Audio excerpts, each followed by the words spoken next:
you've got James Carville weighing in, talking about the Democrats' problem right now in getting, their voters fired up and going into this, next 7 months of election. In Maureen Dowd profile of Carville in the New York Times on Sunday, they talk about how he's busy as ever, raising money for Democrats, doing a podcast with Al Hunt, and starring in a documentary directed by, and so on. Okay. He says the following. It's actually quite interesting. First of all, he said this, which I kind of love, regarding how bad Joe Biden's polls are.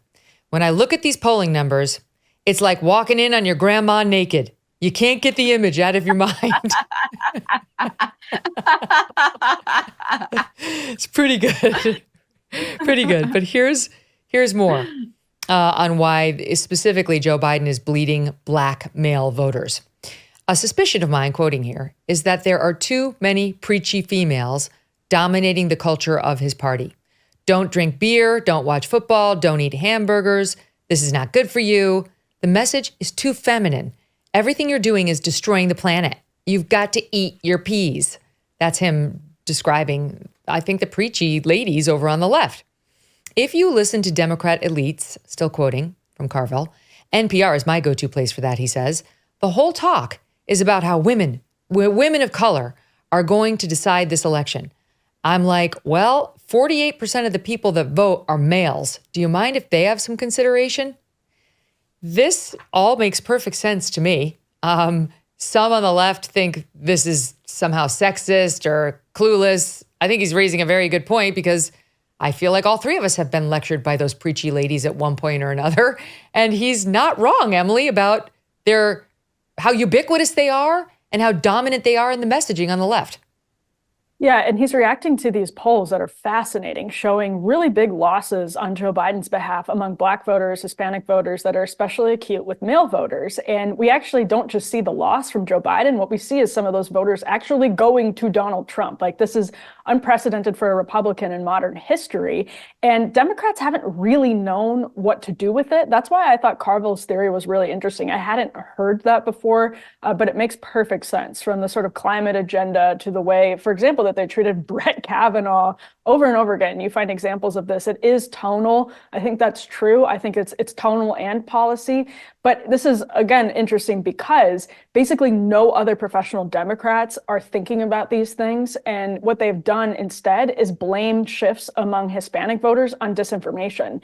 That's not going to be helpful for the Democratic Party. In fact, I don't think it's helpful for the country to have a Democratic Party that is so wildly out of touch with its own potential voter base, that instead of saying maybe Hispanic voters who have been called Latinx by presidential candidates in presidential debates have a problem with that. Maybe they have a problem with the way we talk about faith. Maybe men in particular are reacting poorly to the way that the media covered Brett Kavanaugh, or the way the media lectures constantly every time Donald Trump says something that most people find funny, but they treat as a threat to democracy. Maybe instead of all of that, instead of just saying this is all disinformation, maybe they actually have some like honest retrospection. And I feel like Carville has been just the lone voice, like crying out in the wilderness on some of this stuff, like political correctness going back years now.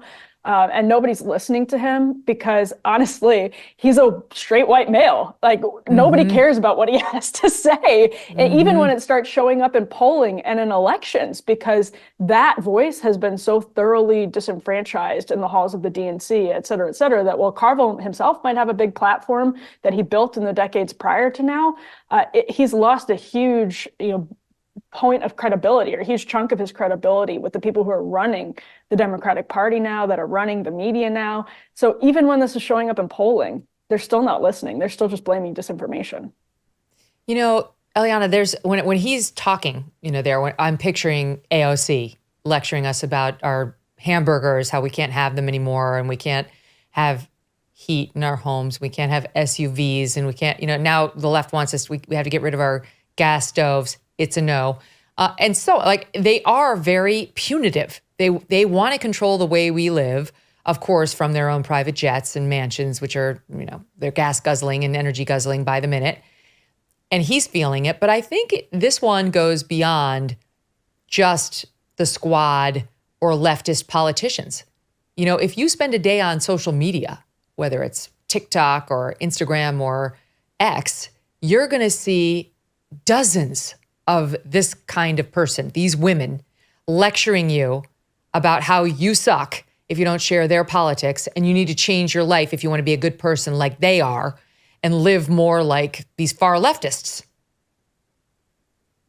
Well, what's even more interesting is that he referred to masculine and feminine messaging, and he's talking to members of a party in which the elite echelons deny that there's any differences between the genders. So you can tell that he may actually be yelling into the void, but it's quite interesting when he's talking about particular messages that resonate with men and particular messages that resonate with women, but trying to convince people who deny that such a thing is possible, but telling them that they really need to recalibrate their message if they're going to keep men of any race and in the party.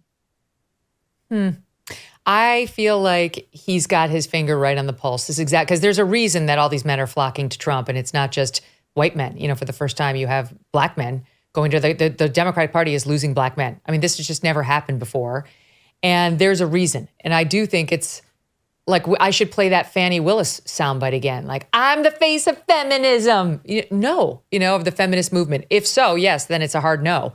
No man, other than Nathan Wade, wants a part of that. No anymore. Well, no. Actually, what man wants to be with that? And it's interesting because what we've seen also is polls among younger voters, especially like Gen Z, showing men and women polarizing on some like super hot button cultural issues. Young men identifying as Republican in ways that go beyond where millennials and Gen X were. Again, and this is all in the context of the media saying Donald Trump is going to destroy, and some Republicans saying Donald Trump is going to destroy the Republican Party with young voters, with Black voters, with Hispanic voters. And what we're seeing actually is this polarization by sex. I think some of what you see with Black and Hispanic voters is also that feeling of class, sort of the being patronized by elites. That has resonated with voters that are middle class and lower income brackets across the board in recent years, whether they're white, Black, or Hispanic. But when you see younger voters, to your point, Megyn, about how this is now a total stereotype on TikTok, an archetype on TikTok, on social media of young white women lecturing you about how they are polyamorous and clinging to their crystals, whatever else, that is being associated with the Democratic Party. And it's pushing crystals. Young men away. It's true. Although my sister-in-law is big into the crystals, though she is not a leftist. Debt. You can go to bed thinking about it, and you can wake up thinking about it too. Here's the truth. The system traps you in debt. High-interest credit cards and loans make it nearly impossible to pay off your debt. And insane inflation keeps you stuck paycheck to paycheck. Done with Debt can be a lifeline for you. Done with Debt has an ingenious new strategy to help erase your debt faster and easier than you ever thought possible. Done with Debt analyzes all the debt options that you qualify for. They know how to reduce bills. They know how to cut interest rates. And their skilled staff of negotiators know how to get debt out of your life permanently, without bankruptcy and without a loan. Done with Debt has experts who can share with you strategies for eliminating debt, but you need to hurry because some debt solutions are time sensitive. Here's how easy they make it. Go to donewithdebt.com. That's donewithdebt.com. Donewithdebt.com. Hey, thanks so much for watching. If you like what you just saw, hit the subscribe button for more clips and full episodes.